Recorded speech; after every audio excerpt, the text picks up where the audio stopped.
There is a rule in every war that sounds obvious until someone breaks it. You do not teach your instructors to fire like hunters. You do not let green gunners on the ground dictate air combat doctrine. You do not trust improvisation over doctrine when thousands of lives are at stake. 4 years, American bomber doctrine had a different, almost religious certainty. Bomber formations survive through numbers, armor, and discipline, not by changing how gunners aim. You fly in tight boxes. You keep your guns trained outward in predictable arcs. You trust the gunners to follow the manual. You trust the fighter escort to hunt the enemy. The Army Air Forces had manuals, training regimens, and instructors who were expected to instill uniformity. They taught aiming techniques measured in degrees and seconds. They measured firing windows and lead tables. They considered any departure risky, chaotic, something that could turn a disciplined defensive circle into a spaghetti of flying metal and friendly fire. But in 1943, a young man from a farm, and an idea learned while shooting coyotes behind a barn, would challenge that certainty. He would teach a forbidden method that the manuals forbade. And in the process he would change how gunners fought, and how bomber crews survived. Because one farm kid broke the rule. You meet Raymond Sullivan as if you might find him leaning against a truck at an airfield. He is 19 years old, still more boy than man, broad-shouldered from hard work, sunburned from prairie summers, with hands that know both a wrench and the feel of a shotgun. Born in a small Midwestern town, a childhood spent hiding behind grain silos and stalking foxes gave him instincts that no classroom could teach. He enlisted in the Army Air Forces and became a gunnery instructor, stationed at a training base where new aerial gunners learned to trace moving targets, adjust for deflection, and memorize firing solutions until their fingers moved without thought. He learned the official way to teach: how to mark targets on a screen, how to call out angles, how to insist on range cards and pre-planned arcs. But Raymond carried with him something else. Hunting taught him to estimate lead by sight, to judge an animal's stride, to predict where a target would be, not where it is. He learned to fire naturally, instinctively, using motion and rhythm instead of math. He learned to aim where the target will be when the shot arrives, not where the manual said to hold. The world beyond his training field was changing fast. In the sky over Europe, bomber losses had become catastrophic. Missions that once took a handful of planes now sent squadrons of 300, 400, 600 bombers into flak and fighter gauntlets. On days like October 14, 1943, Black Thursday, entire formations suffered horrific losses, hundreds of crewmen killed or forced down. The gunners were young, often inexperienced, kids who had never seen combat, charged with protecting their aircraft and the men inside. They sat in cramped, hot turrets with .50 caliber Brownings that barked and roared but required a particular kind of aim. And into that crucible came Raymond's oddball idea. Teach gunners to treat attacking fighters not like distant targets calculated on a chart but as close, moving animals to be shot by instinct. Treat the attack like hunting. Use patterns learned on farms. Shoot for where the fighter will be in the next heartbeat. It was against the grain. It was against doctrine. It was, at first, forbidden. But a challenge was coming that would test any idea, book learning or backyard instinct. And Raymond would be forced to decide, follow the manual or trust what he knew from the fields. He chooses the fields. You feel the plane's vibration under your palms. The Liberator's skin hums like a living thing. Below you, white clouds roll like mountains. Ahead, boxes of B-17s and B-24s stretch across the sky, bullet-headed lanes of steel, canvas, and hope. There are 300 men packed into this formation. Their lives depend on gunners like you. This is October 1943. The target, an industrial complex deep behind enemy lines, is 90 minutes away. Every man knows the risk. Orders are simple: maintain formation, keep discipline, watch your sector. Raymond has 1 day left of instruction before he returns to the crew. He decides quietly to teach something the manual forbids. He calls it the silo sniper nest method, a farming term he borrows for the turret. Instead of issuing rigid degrees of lead, he trains gunners to fix on emotion and rhythm. He tells them, pick the fighter's movement, track that rhythm, then lead into where it will step. Think of a fox coming out of a run. Lead him by one beat. Fire. To the brass this sounds reckless. To men trained to follow angles, it sounds dangerous. But Raymond demonstrates on the gunnery range. An escort fighter pulls some targets in sweeping arcs. Raymond's students learn to feel the lead, not compute it. A week later, the squadron flies a mission that will test the method for real. The approach. At 10:05, enemy fighters appear on radar. A band of Messerschmitt Bf-109s and Focke-Wulf Fw-190s numbering approximately 37 aircraft, fast, coordinated, and hungry. They approach in waves, searching for gaps in the defensive curtain. The first wave hits the bomber box at 2,000 feet below. Guns open on both sides. The air fills with tracer paths, ribbons of orange and white, repeating patterns like wind through wheat. You hear the impact of bullets in aluminum.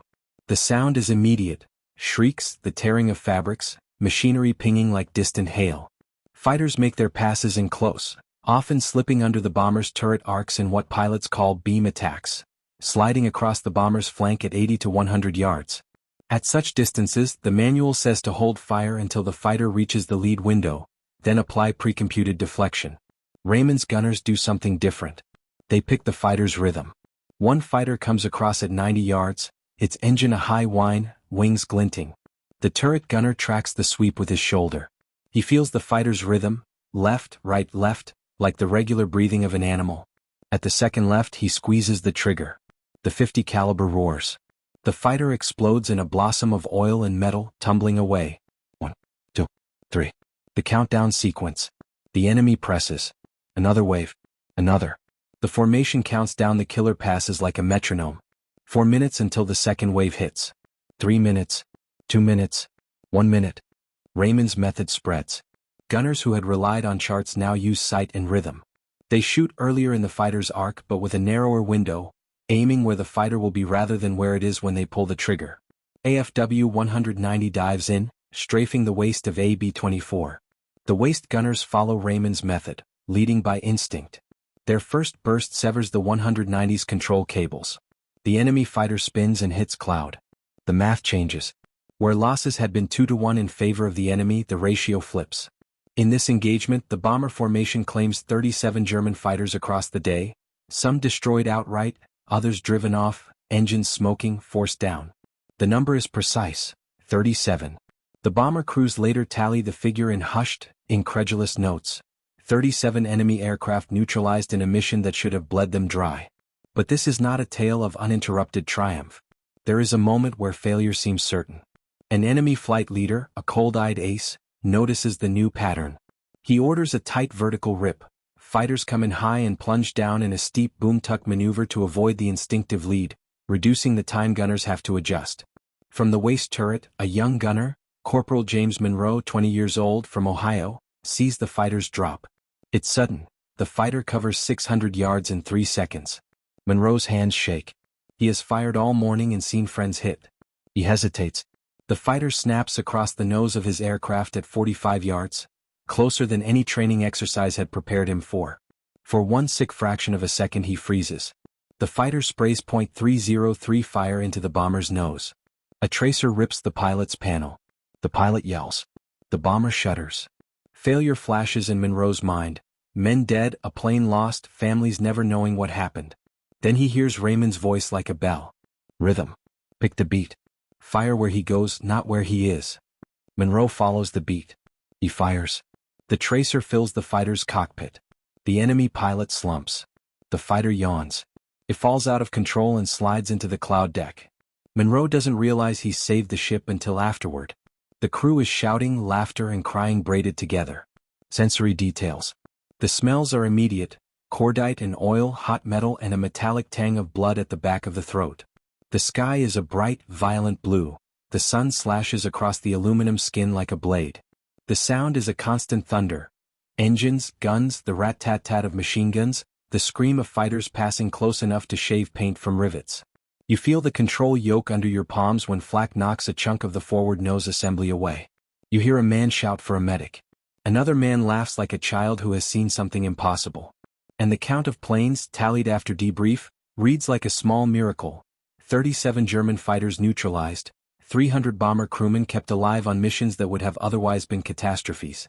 Enemy reaction. Across the sky, a German group leader radios in anger, bombs? Flak. Something different, they cannot find the mathematical pattern they expect. Their pilots report gunners shooting earlier than predicted, gunners who seem to anticipate motion like animals anticipating a trap.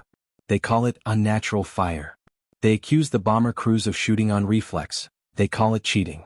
But the truth is simpler, the gunners are using human instinct, a method the manuals did not trust. The cliffhangers. Toward the mission's midpoint, A coordinated assault threatens to break the bomber box. The enemy comes in 4 tight waves. For a terrible 10 minutes, the sky becomes a blender of metal and flame. Bomb bays fail to open. A mid-air collision fragments a tail section. The tail gunner, Sergeant Ellis Carter, 23, goes silent on the interphone. The crew thinks the worst. At that moment, a flight of P-47 escorts arrives, spurred on by the sight of trailing smoke. They tear the fighters apart on the pullout. The bomber, wounded, limps home. The tally after the mission is staggering. 40 men injured but saved. Bomb damage done to the target, but not the price the mission could have exacted. If Raymond's method had been rejected, if the gunners had obeyed the manual blindly, the numbers would have been devastating, and the bomber crews, fewer in number, would not have sung those words of thanks in small mess halls later. A later mission tests the method beyond its limit. The Luftwaffe adapts. They counter with tactics designed to negate instinctive leading, vertical slashes, sudden reversals, and decoy runs. A particular engagement draws down to a desperate sequence. Gunners run out of ammunition in 2 turrets. The ball turret is hit. Its gunner, Corporal Luis Ramos, 21, finds himself with a jam and a bleeding foot. The waist gunner, Private Harold Finch, has to switch from instinctive firing to manual jam clears. He fusses with the belt feed as fighters circle like vultures. The mission commander radios in. "We are losing formation cohesion. Pull back if necessary." Raymond refuses. He organizes the remaining gunners into overlapping arcs, teams trusting each other's fields. He coordinates with escorts via primitive, shouted signals and prearranged light flares. The bomber box becomes a net. Each man covers a neighbor's blind spot. They survive. But the cost is visible. 6 crewmen wounded, 3 planes forced down, 2 men killed. The method is not magic. It is risk and technique and human daring braided together. Each victory must be paid for in sweat and sometimes blood. If you find this kind of forgotten history, untold battlefield ingenuity and the human choices that changed outcomes, as fascinating as we do, we'd be honored if you'd hit that subscribe button. We believe these stories of courage, sacrifice, and creative genius deserve to be told. And by subscribing, you help us ensure they aren't forgotten. What they didn't understand at the time was how contagious the idea would become. Word spreads up and down the squadron lines, not through official channels but through late-night barracks conversations and whispered debriefs.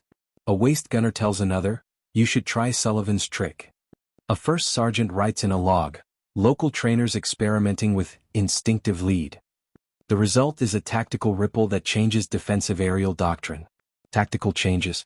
Units begin incorporating elements of Raymond's method into turret training, not as doctrine but as practical adjuncts. Instructors teach rhythm drills, moving target exercises that approximate the motion of enemy fighters. They build simulated silo nests, where gunners practice instinct rather than degrees. Commanders notice the difference in kill ratios. On some missions, bomber formations that would have lost a dozen planes now lose 2 or 3. Loss percentages drop from the mid-teens to low single digits on comparable sorties. That's not a single victory, that's dozens of lives saved per raid. Enemy reaction. The Luftwaffe adapts too, but awkwardly. They cannot entirely stop the tactic without committing resources that their stretched front cannot spare. They send experienced pilots to probe the new methods. Some units escalate with more concentrated attacks and more aggressive head-on passes. Others are diverted to other fronts. German pilots report confusion. They call the gunners unnaturally accurate. In private reports, Luftwaffe intelligence notes that bomber gunners sometimes lead by sight, like marksmen rather than gunners. They ask in dispatches, "Have the Americans found a new trick?" The Admiralty and High Command scratch their heads. Strategic consequences. At a larger scale, the effect is real. The bomber offensive needs survivable formations. Each aircraft lost is not just metal and gas but trained crews, navigators, bombardiers, pilots, whose replacement requires months of training. Saving 20 planes on a single mission multiplies into hundreds of crewmen surviving across a campaign. Those survivors return to fly again. They teach what they learned. The cumulative effect is survival, continuity, and, over months, improved bombing effectiveness. Targets that were once unreachable without untenable losses become achievable. Industry, transportation nodes, and rail yards feel the pressure. Raymond's field insight filters into broader training culture. It's never official policy in the beginning. No colonel writes it in a manual on day one, but it becomes a distributed practice, a local innovation turned standard operating reality. One bomber crew that survives because of instinctive fire returns home to small towns across America. Fathers and mothers hug sons who would otherwise have been headlines in local papers. Small businesses keep running. Towns hold dances they otherwise would not have had the manpower for. At an air base in East Anglia, a cook writes to his wife that the men have a new way of shooting. It sounds silly, but it keeps us alive. She pins that letter in the window and prays. At the Pentagon and in Air Force planners, the numbers register. Analysts begin to compare sortie costs, crew replacement rates, and mission success rates. Analysts start to ask policymakers, how much of our survival is local ingenuity? How much depends on retraining? The ripple widens. Instructional syllabi change. Gunnery schools add new drills. Radial discussions move from suspicion to curiosity to cautious adoption. Years later, Raymond sits in a shadowed mess hall, older now but still with the farm boy's posture. He reads a letter from a man who once sat waist gunner at the side of a plane he helped save.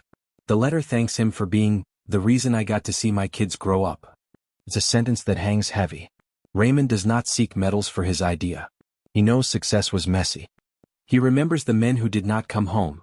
Sergeant Ellis Carter, James Monroe's mentor, Private Harold Finch, names that live in logbooks and on plaques at airfields. He remembers nights when the sky smelled of hot oil and was full of tracer lines. He will tell you that his tactic was simple and human. An instinct learned on the farm applied to a turret that needed to predict life. He tells you he began with hunting coyotes and ended with saving hundreds of bomber crewmen. Official recognition for the tactic comes slowly. Doctrine adapts incrementally. Manuals add caveats. Gunnery schools include instinct drills among the mathematics.